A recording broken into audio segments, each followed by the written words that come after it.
Bonjour, ceci est une introduction au cours de contrôle de qualité 241 QCQ-DM.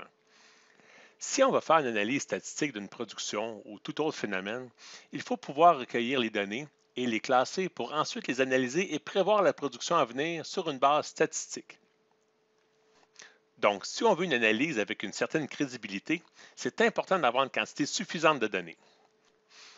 Si par exemple on veut évaluer une production de brut de Lego TGM en mesurant son poids, on ne peut pas vraiment déterminer avec confiance le comportement d'une production si on n'a juste que quelques éléments à mesurer.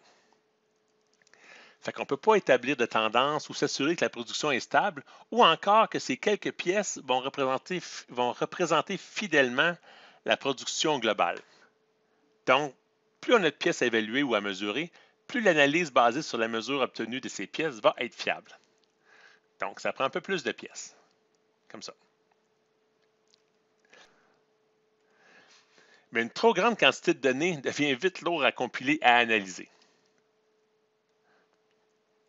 C'est pour cette raison que pour bien contrôler une production sans pourtant tomber dans une lourdeur de compilation et d'analyse, il faut un système de classement, des outils statistiques, un suivi de la production et un plan d'échantillonnage.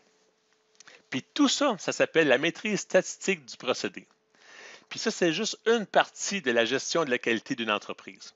Donc, pour compléter, on va aussi parler dans le cours de Pareto, d'Ishikawa, de la norme ISO, la norme de qualité ISO et aussi de leurs défis d'implantation. Ceci était l'introduction. Les prochaines vidéos vont donner la matière plus en détail sur chacun de ces points.